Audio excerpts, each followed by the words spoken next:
ময়মনসিংহবাসী আপনারা সকলে কেমন আছেন?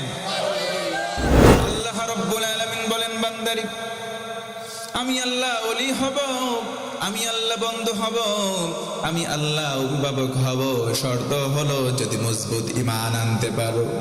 আমরা সবাই ঈমানদার, কিন্তু ঈমানের মজবুতি নাই। আমরা সবাই মুমিন হলাম, কিন্তু ঈমানের মজবুতি নাই। নামকা ওয়াস্তে মুমিন, নামকা ওয়াস্তে মুসলমান। ওই যে ছোটবেলায় শুধু আগা কেটে দিয়েছিল, এই নামে মুসলমান আছে না নাই? তার মানে বোঝা গেল মুসলমান ভাইরা আমার নামে নামে মুসলমান নয়, নামে নামে মুমিন নয়। কারণ তিনটা এমন নিয়ামত আল্লাহ রব্বুল আলামিন আমাদেরকে দিয়েছেন, যেই নিয়ামতের জন্য কোনোদিন দরখাস্ত করি নাই, কোনদিন বলি না ও আল্লাহ আমাদেরকে মুমিন বানাও। এক নম্বর দরখাস্তবিহীন নিয়ামত, সেটার নাম হলো ঈমান। জোরে বলুন সুবহানাল্লাহ। আমাদেরকে আল্লাহ মুমিন বানালেন। দুই নম্বর জীবন দিলেন। জীবন ছাড়া আমাদের ঈমানের দাম নাই, আবার ঈমান ছাড়া জীবনের দাম নাই।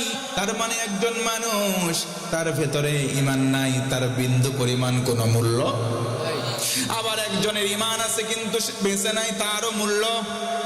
তার মানে জীবনের দাম, ঈমানের দাম দুইটা যখন সমন্বয় হবে তখন বেড়ে যাবে। কথা বলেন ঠিক কিনা? তিন নম্বর নিয়ামত হলো নবীজির উম্মত হতে পারা। নবীজির উম্মত হওয়া, এটার সৌভাগ্য সবার হয় না।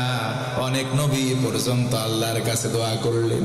আল্লাহর নবী এমন ভাবে দোয়া করা হলো, বলা হলো আল্লাহ আমরা নবুয়ত চাই না, বিশ্ব নবীর উম্মত হতে চাই। তাদের দোয়া কবুল করা হয় নাই, আমাদেরকে দোয়া করাই লাগে নাই। কথা বলেন ঠিক কিনা? আমরা কোনোদিন দোয়া করি নাই, আমরা কোনোদিন দরখাস্ত দেই নাই। এরপরে আল্লাহ আমাদেরকে নবী মুহাম্মদ সাল্লাল্লাহু আলাইহি ওয়াসাল্লামের উম্মত বানিয়েছেন। জোরে বলুন সুবহানাল্লাহ।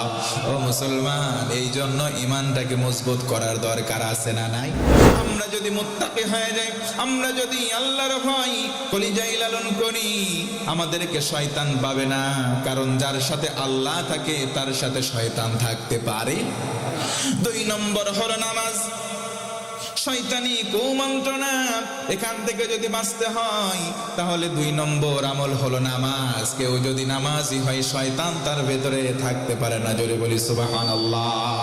ও ময়মনসিংহের মুসলমান, জানতে চাই বলেন তো, দৈনন্দিন জীবনে নামাজ পড়তে হয় আবশ্যিক কয় ওয়াক্ত? আল্লাহ রাব্বুল আলামিন বলেন, ফি জান্নাতি ইয়াতাসাআলুনা আনিল মুজরিমিন মা সালাকাকুম ফি সাকার ক্বালু লাম নাকু মিনাল মুসাল্লিন। আমার আল্লাহ বলেন, বান্দারি জান্নাতীরা জান্নাতে গেল, জাহান্নামীরা জাহান্নাম। ও ভাইরা বলেন তো, এই যে জান্নাতি জাহান্নামী দুই দল কি সমান হতে পারে? জোরে বলেন, পারে? লা ইয়াস্তাওয়ি আসহাবুন নারি ওয়া আসহাবুল জান্নাহ, আসহাবুল জান্নাতি হুমুল ফাইজুন।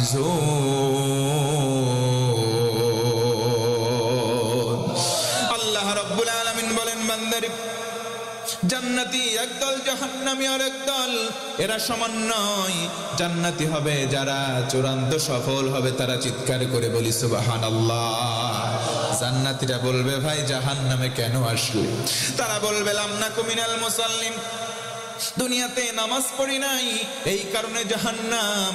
ও ভাইরা বলেন তো দেখি, নামাজ পড়ার দরকার আছে না না?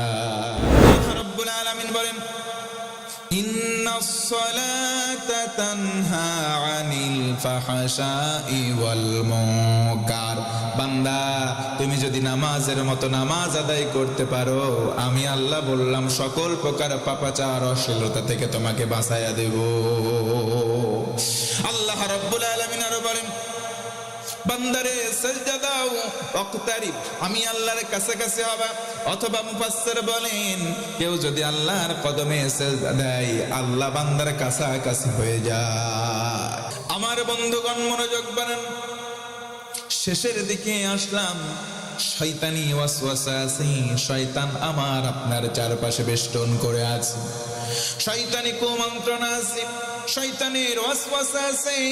শয়তানের ওয়াসওয়াসা থেকে পানাহ চাওয়ার জন্য আমল করতে হবে একটা, দুইটা করে তিনটা।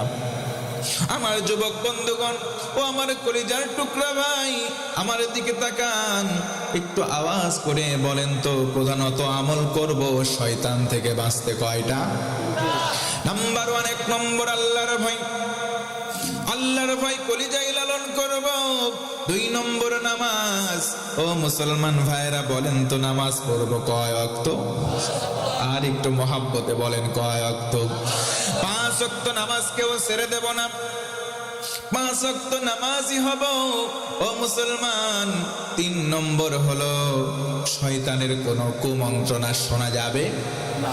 মনের ভেতরে 2 রকম নফস হতে পারে। নফসের মধ্যে মন যা চাই, যদি খারাপটা চাই তাহলে বুঝে নেবেন এটা শয়তান আপনাকে চাওয়াচ্ছে। আর নবীজি বলেন ঈমানদার হওয়ার জন্য অতটুকুন যথেষ্ট। ভালো করার পরে যদি আমার প্রফুল্লতা আসে, ভালো কোনো কাজ করার পরে যদি আপনার দিলের ভিতরে খুশি খুশি লাগে, আপনি মুমিন। খারাপ করার পরে যদি অনুশোচনা হয়, তবু আপনি মুমিন।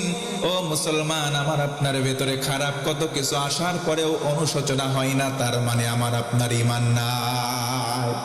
ঈমান থাকলেও পরিমাণে কমে গেছে, ঈমানটাকে বাড়াতে হবে। ও মুসলমান, এই জন্য শয়তানি কুমন্ত্রণা থেকে দূরে থাকার দরকার আমাদের আছে না নাই?